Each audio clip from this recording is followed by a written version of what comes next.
Hey, deserving listeners, it's time to continue watching Kalani and Asuelu on 90 Day Fiancé. Let's watch. I'm happy. If you didn't meet my sister, where do you think you would be right now? In Samoa. Did you like that she was American? Yeah, 100%. I said, wow, she's from America. Okay, so we're running into an issue that we see often on this show. I guess it's the whole premise of the show in some respect, or the tension, I suppose. This sure is saying, okay, you're saying you really like it here and you want to be here. Where would you be if you weren't with my sister? Well, I'd be in Samoa. And do you like her for the fact that she's American? He says, yeah, I really like that she's American. So there's this idea that if he wanted, let's say he wanted to come to the United States, and if he wanted to come to the United States and maybe even sought her out to date her because she was from the United States, then that somehow is an indictment on his true love or motivation, that it was 100% for a green card and he's manipulating Kalani for that. Now, maybe he is, but we also know that you can have both. You can say, I want to go to America, and if a chance comes my way, I'm going to take it because that's always been my dream. And also, I would love to fall in love. And if I can have both in the same package, then wonderful. And we know that that can happen for sure, and that happens on the show a lot. And it's similar to a lot of other ones. You might say, I want to find my soulmate, and I want us to share in the same religion. That's my dream. I want to go to church with my soulmate, with my partner. So would you say, well, are you with this person because they share your religion? And you're like, yep, when I met him, the fact that he shares my religion was a really big deal to me, and I really, really liked that. Well, I don't know, many people would say, oh, you're just in this relationship because of religion. You'd say, oh, no, there was a part of the package. It was part of the reason why you even dated this person. It's part of the reason why you even pursued that person. And then you also fell in love, and you also found that you wanted to spend the rest of your life with someone. So the fact that someone is like, yeah, it's always been a dream of mine to come to the United States, or it's been an option of mine that I would have liked to do, and maybe even I like Americans because I think that they're cool or something. I can't imagine anyone saying that, but and I also met my soulmate, and I want to spend the rest of my life with her because I love her and I love our child. So the sister is suspicious. Let's watch. It's a big country. The reason why I want to be with Kalani, because when I was a little, I dreamed I want to go out of Samoa. Okay, so this is great. We don't usually hear these kinds of statements from the cast members. So he says, ever since I was a little boy, I wanted to move away from Samoa, and I wanted to go to a different country. Okay, so I wonder if he'll also say, and I really love Kalani, and I want to be a father to my son. Let's see if he says that as well, or maybe he doesn't, because maybe he doesn't really feel it. Let's watch. Well, why do you think it ended like that? I think the problem is the misunderstanding of you guys hear what I say. I feel like that's why we have been having so many issues and why we haven't been getting along, because we're not understanding what the other person is saying. Okay, so this is a great start to the conversation. So I didn't show it, but they had a conflict earlier at brunch in front of her sister, and they are now sitting down to talk about it. And so Kalani's saying, why do you think this happened? And he is saying, well, I think it's because you don't understand what I was saying, essentially a misunderstanding. And then she doubles down on that, which is great. So yeah, I think a lot of our problems stem from the fact that we misunderstand each other. That's great. That is probably true. And it is a wonderful place to start. Instead of a place of you are wrong and I am right, it's I think we're misunderstanding each other. Let's see how they clarify that to each other. I'm hopeful, but I'm worried. Let's watch. I just feel like since you've been here that you're this different version of yourself. Like you're a different person. You're not the person that I knew in Samoa. Like, you don't really talk to me. You don't really try to fix problems. It just seems different. A lot of things seem different. Okay, so this is also a good start. She's saying, look, I know that we can get along, and I've seen different behavior from you. I've seen behavior where you wanted to interact with me, and I really liked that. So that is her way of saying, I know you're capable of doing what I like that you did. You did it before. Let's get back there. Instead of just putting him down now, it's like, can you do what you did before? Because then he's like, oh, I'm not being asked to do something I can't do. I'm being asked to do something I just did before. Maybe I need to figure out how to do that. So let's see how he responds. Since you've been here.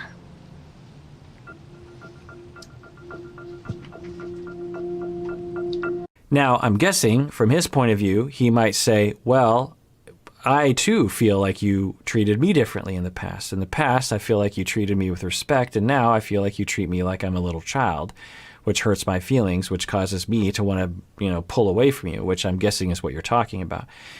So let's see what he says. When you came, I tried to make you happy. But when I'm here, it's like uncomfortable to me to do this because if I do something wrong, you're mad at me. Because I want to talk about the issue. I don't want to just pretend that the issue's not there. That's the problem. Okay, so I think she has an issue with feeling like she's being accused of something right now. And instead of listening, instead of trying to, they both could do more of this, right? But in this instance, she's not doing something horrible, but she's not helping. He's saying, so I'm uncomfortable. I think he might even be referring to like I'm in a different country, but I don't know. But he's saying, I feel like you're frequently criticizing me. And she's saying, well, it's because of she's defending herself. And that is not a good sign in a conflict. Defensiveness in a conversation like this will not help. Now, he could have helped by validating her from the beginning of just being like, yeah, you know what, you're right. I have been different since I arrived. And I don't know, maybe it's me, maybe it's you, maybe it's something else, but you're right. I have been different, and I don't want to be that way anymore. I think that would have really helped her to feel secure and heard. And then he could say, and I feel like you criticize me a lot. And then she, maybe with that earlier validation, wouldn't be defensive and could say something like, oh, okay, so you feel like I'm criticizing you a lot? Yeah, I'm sorry about that. I have my reasons because I have a lot of things to say that I would like you to change, and I want to have a conversation with you about certain things. And maybe I'm not going about it in the right way, but I get it that you feel like I'm putting you down, and I'm sorry about that. So, that would be the hope, but let's see how this goes. I mean, they're still in the good-ish zone. Let's watch. That you don't want to ever talk about what happened here. You just want to hug me and act like everything's okay. When I'm mad, I want to talk to you about what I'm mad about, not just, oh, let's kiss and let's cuddle and everything's fine. So what I would stop her, and I would have her rephrase that, because she's saying it in a real condescending, not a terribly condescending, but a slightly condescending tone of, oh, you just always want to sweep things under the rug. Whenever we're using phrases towards our spouse like you always or you never, we're almost always wrong because it's an exaggeration and it can be very hurtful. So think about phrases like, I sometimes see you do this. Even though it feels like it's always, it probably isn't always. So at the very least, you can say, yes, I sometimes have seen you do X, Y, and Z. So but anyway, she is saying you always want to sweep things under the rug and you always want to just kiss and make up. And the way she phrases it, it's coming across in a critical tone. Instead of saying something like, well, I feel like sometimes you're avoiding the conversation. I don't know if you are. Maybe I'm doing something that's pushing you away, but what I would love is I want to talk about the thing, maybe parenting or some other issue, and I feel like you pull away. And I don't know what's happening there, but is there something I can do? Because I really want to talk about this stuff with you, and I'm open to hearing from you. And so, so that's a different way of phrasing it other than I think the way she's going. Now, I think that she's in distress. I think they both are. And I think when beginning to see that she has a button, a trigger around guilt when he pushes it when he is calling her critical, or earlier in the car fight when he like gives the silent treatment. I think he knows that pushes a button in her, and then she gets real reactive to that. I'm guessing that she might have been guilt tripped a lot growing up. I don't know. Let's watch. I do feel like Asuelu constantly shutting down and not talking to me about his problems is a maturity level issue. I feel like because he is so young, he thinks that he doesn't have to talk to people when he doesn't feel like it. So you hear that narrative. Now, maybe it's true. Maybe it's one accurate narrative. He constantly does X, Y, and Z because he is immature. This is classic Gottman, Four Horsemen of the Apocalypse. So John Gottman here in Seattle spent decades observing couples in the laboratory, studying their behaviors, coding their behaviors, and then tracking them over time, and found that there were 4 behaviors that predicted divorce very effectively. He, with his model, was able to predict divorce within some like 88% accuracy, something like very high accuracy, which is actually pretty rare in psychological research. And the 4 behaviors that he found that would lead to divorce soon after, like within a couple years, were contempt. So if you have contempt for your partner, like, you know, he is such a da-da-da, okay. And actually saying he's immature is kind of in that direction. Being defensive towards each other instead of listening, at least kind of. Stonewalling, which he kind of does a little bit. And criticism. So you have stonewalling, criticism, contempt, and defensiveness. So they're already exhibiting those signs. And a lot of the couples on this show exhibit the signs.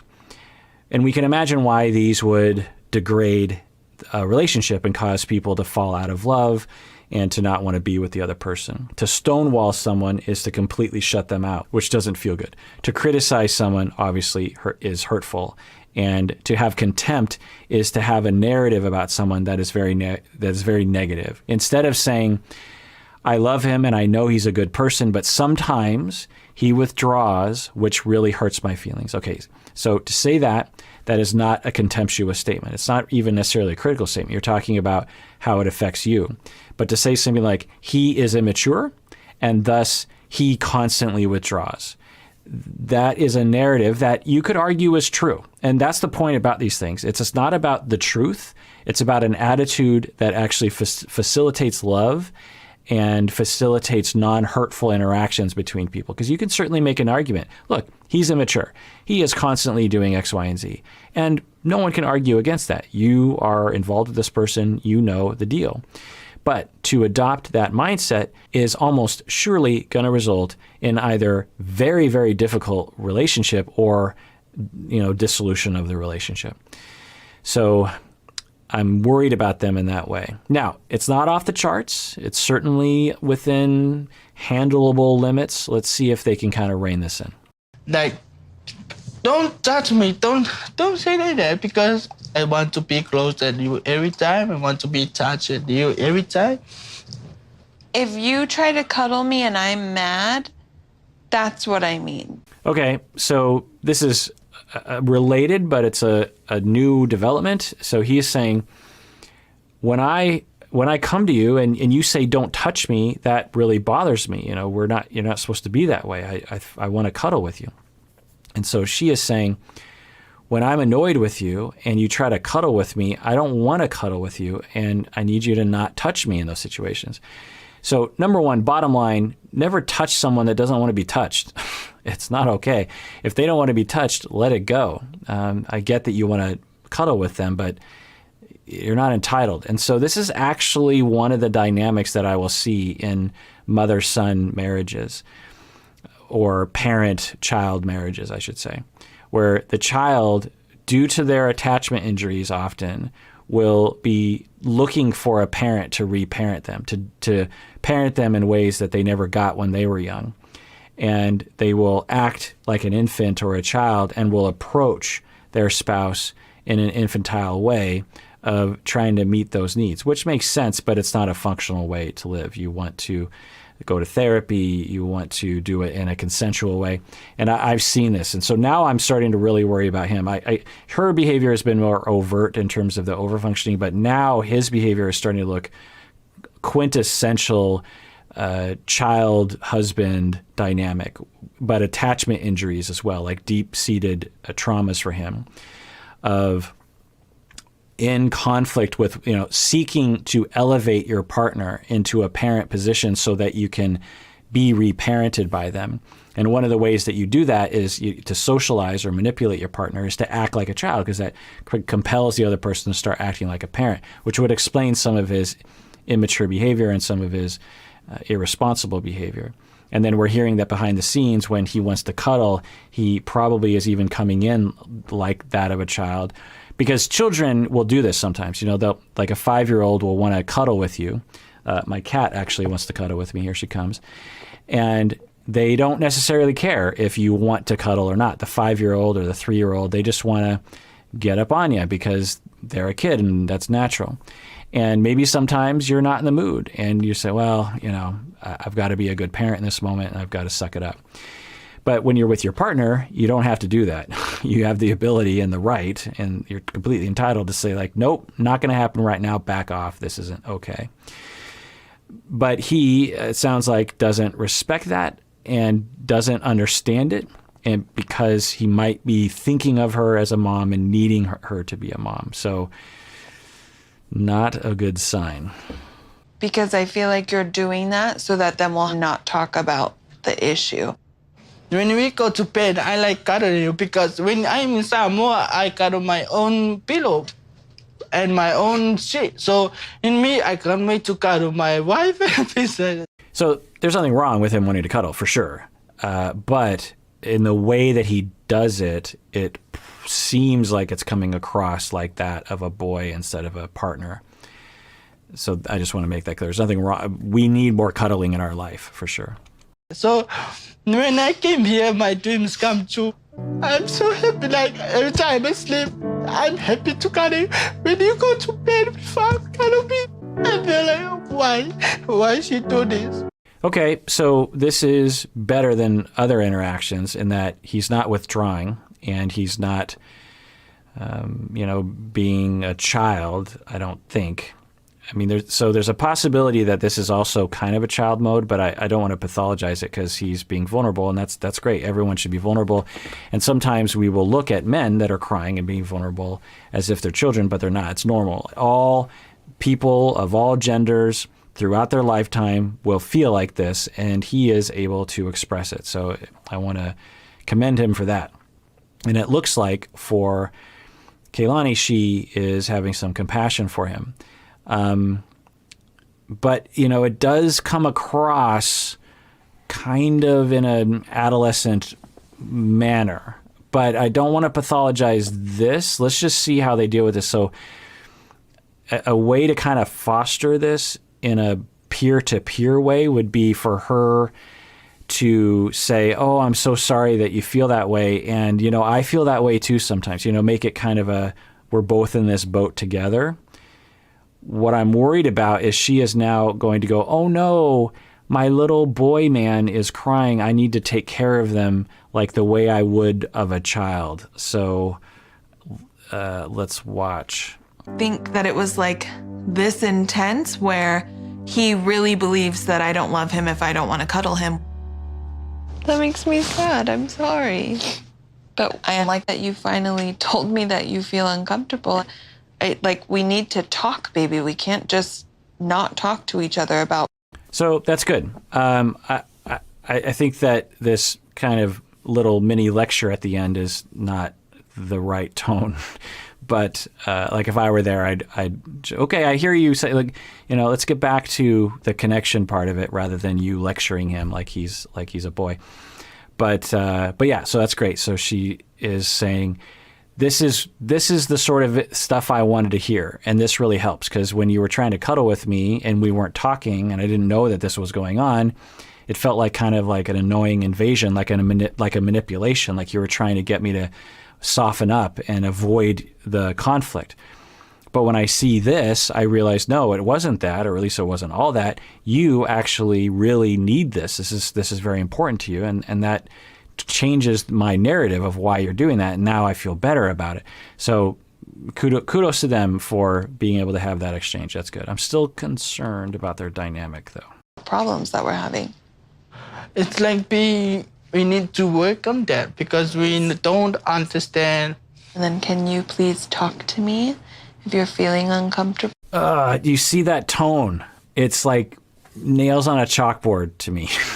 Now, do you understand what I'm saying to you? I want to rewind it. There's so many other ways to say this. You could say like, well, honey, as your fiance, I love you, and I really love it when you talk to me. Thank you for doing that. It's just really great. Just watch this dynamic. We can't just not talk to each other about problems that we're having.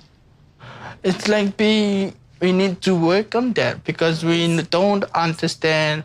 And then can you please talk to me if you're feeling uncomfortable? Yeah. Absolutely. Okay, so it actually ended up being okay. He said, yes, absolutely. So he didn't seem to be feeling like he was being talked down. So maybe I'm just projecting. I guess I'm just worried, honestly. I think that they have definitely potential to have a happy life together, and I guess I'm personally terrified about their dynamic, honestly. It seems like it could really get out of control. But so she did her tone, which I interpreted as talking down, but maybe he didn't. Maybe she's just more tone-wise like, hey, please, more kind of pleading with him. And then he says, yes, absolutely. So what do I know? They worked it out, so good job to the two of them. All right, well, that does it for that episode of Psychology in Seattle. Everyone out there, please take care of yourself because you deserve it. You really, really do.